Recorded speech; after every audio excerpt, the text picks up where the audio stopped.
Всем привет, достар. Бүгін Флоглоу аптың 3-ші күні. Бүгін сағат 8-де тұрдым. Өте кеш жатқан соң кеше тезірек төсегімді жинап, сразу зарядка жасауға кірістім. Пилатес жасағанымды түсірмеймін, себебі оны бір түрлі түсіріледі. Потом таңғы асымызды іштік.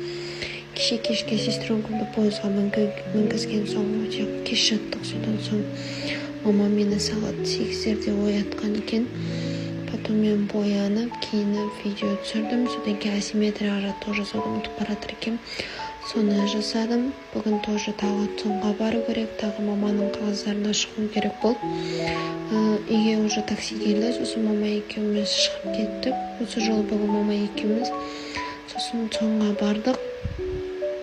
Цонға барып ұзақ уақыт күттік. И сол жерде мен базойға тәтеге осы капустаны беріп жіберу үшін магазинге бардым. Магазиннен келіп, сразу кукиге апарып беретін болдым. Бірақ куки әуелі бізге осындай тәтем беріп жүрген сумкасын беріп, оны таксиге салдым. Потом осы капустаның қызына дәрісін қосып кукиге апарып бердім. Потом сонда анам екеуміз өте ұзақ күттік. Сөйтсе база дұрыс емес болып шықты. Потом бізде дала осындай погода болып жатыр. И мен жігітімнің жұмысына барып, оның телефонын алып кетуім керек болды.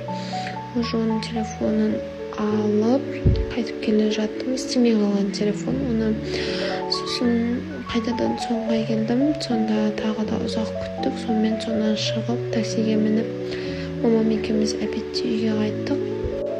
Үйге келіп, сразу тамағымызды дайындап, тез-тез әуелі осы сумканы үйге алып кірдім. Інім сабақтан өзім алып кірдім оны.